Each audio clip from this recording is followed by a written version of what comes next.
The National Working Committee met yesterday, and the meeting followed a closed session of the officials of the ANC, which took Monday and we finished on Tuesday.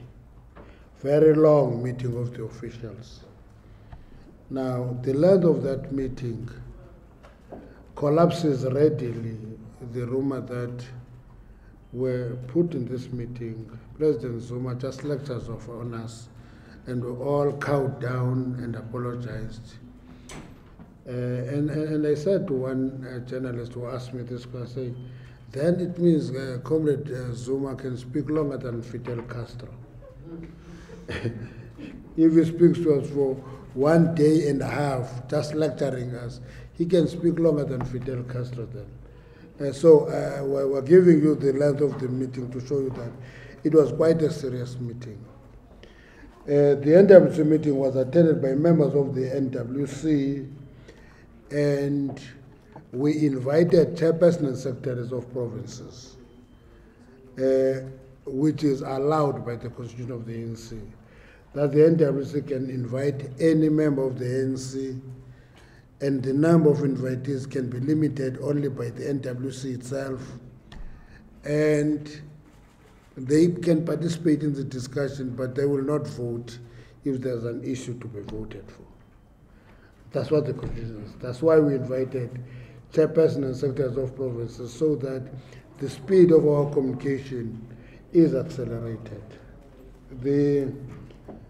The meeting was called to discuss the recent developments in the ANC and the country, including among them the call by alliance partners for the President of the Republic, Comrade Jacob Zuma, to resign, and the state of restlessness and discontent as portrayed by mobilization by certain sectors.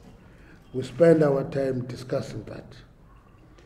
The events that unfolded following the announcement of cabinet reshuffle by the President have created anxiety and undue confusion as a result of discontent views, in particular of the national officials of the ANC on the reshuffle.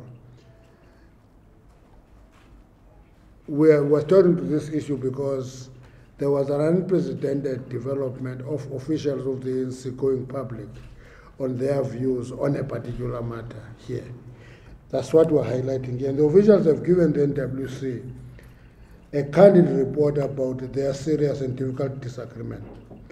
They have further acknowledged that the public dissonance on the matter was a mistake that should not be committed again. The point we're making is that we must find it adult enough to close the door, beat each other up, and if you find me with a blue eye, I can develop a narrative that I bumped against a pole or something, rather than the leadership of the ANC going public on their disagreements. The ANC is gravely concerned about the serious breach of confidentiality between the ANC itself and our alliance partner, the Southern Communist Party. This follows from the leak of our discussion held in confidence in a bilateral meeting between the two parties last Monday.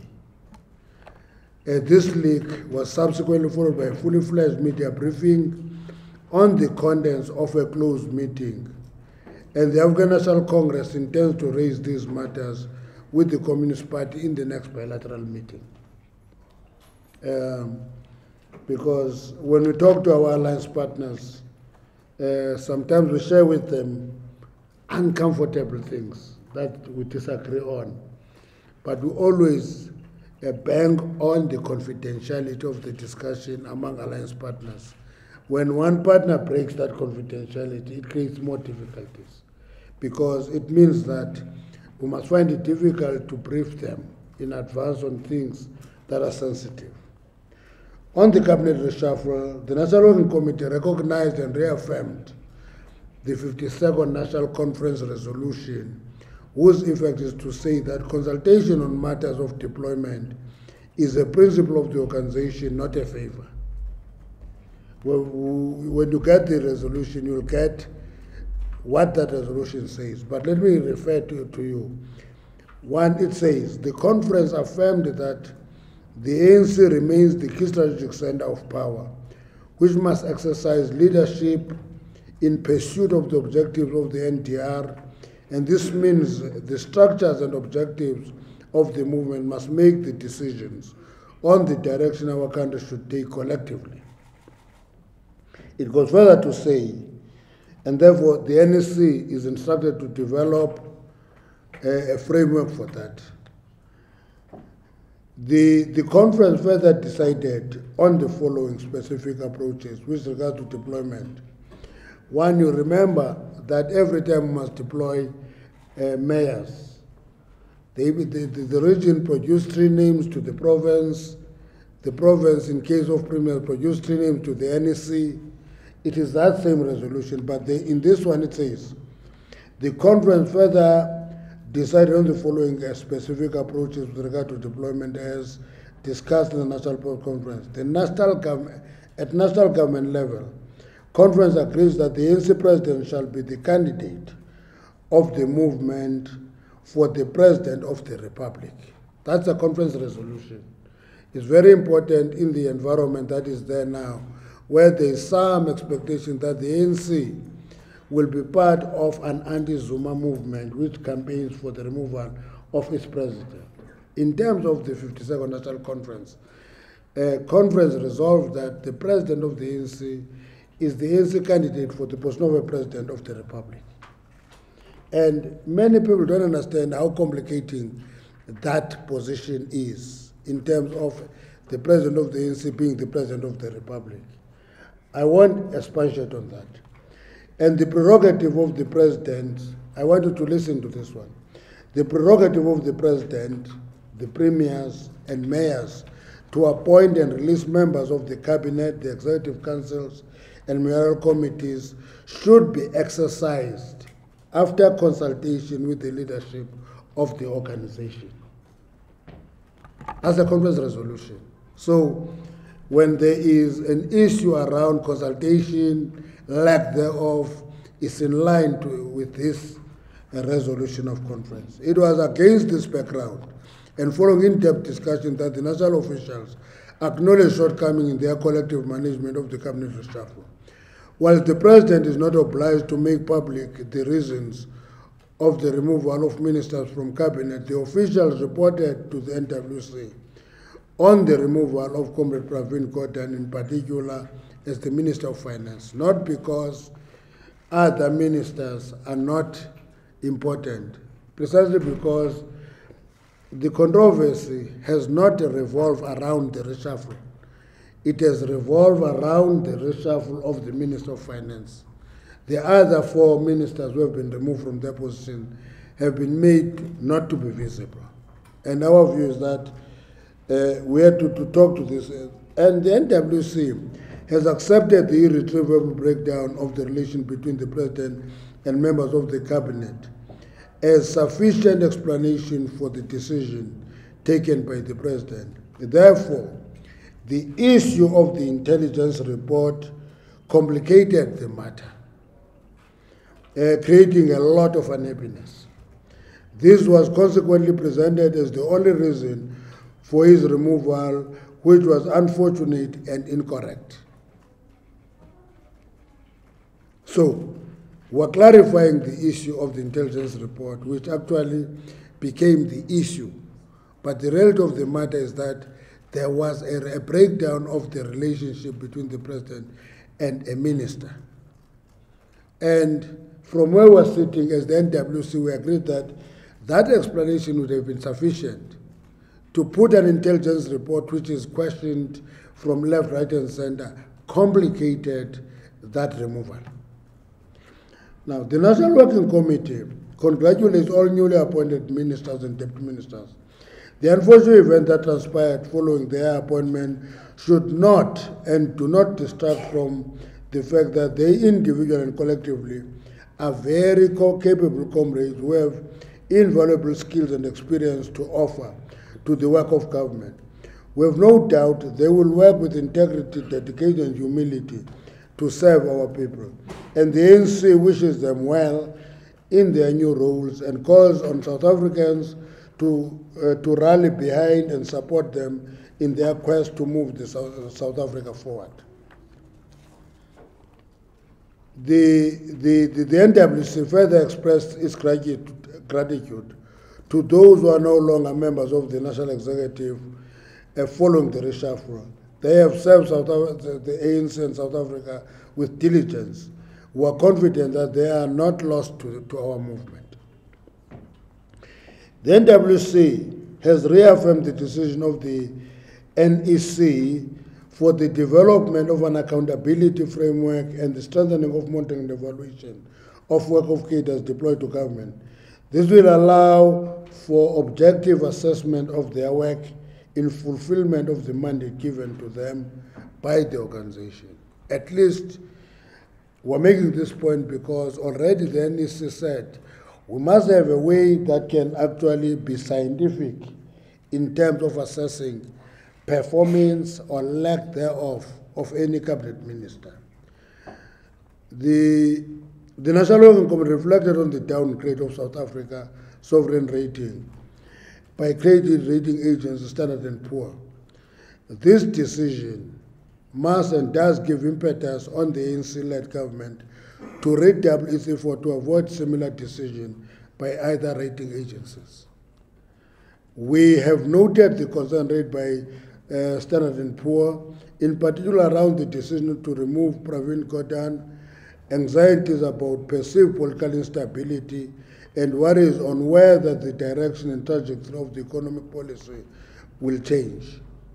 The ANC and its government remain firmly committed to sound and prudent financial management. The ANC has full confidence in the newly appointed Minister of Finance, Comrade Malusi Gigaba, and his Deputy of Finance, Comrade Fiso Buthelezi. We'll offer them our unequivocal support in executing the budget that was tabled by Comrade Pravin Gordhan. So in other words, there's not going to be a new budget developed by Comrade Malusi. The budget has been tabled, and that is the budget of government. And that budget was approved by the cabinet after thoroughgoing consultation. Any other expenditure, including the building of nuclear capacity, will be done at a pace and scale South Africa can afford. That has come through over and over in the State of the Nation address. That it becomes an issue every time there's a development, actually is beginning to worry us. That commitment remains. Nuclear capacity, which is part of the energy mix that we've agreed on, will be developed at a pace and scale South Africa can afford. Following stringent and transparent processes in line with the Constitution and other relevant laws. We remain committed to keeping the expenditure ceiling in the medium-term expenditure framework intact, taking steps to reinforce governance of state-owned enterprises, and the ANC-led government will support the state-owned companies to implement their investment programs and for their boards and management to at all times follow the law and exercise their fiduciary duties without fear or favor. Our financial institutions, including the banks, National Treasury, Reserve Bank, the South African Revenue Services, are solid, stable, and functioning well. Our energy supply has stabilized, and the infrastructure development program is on track. So in other words, if there are fears of institutions not certain, we are reaffirming that the institutions are intact and they will be supported. There will be no tampering with the institutions.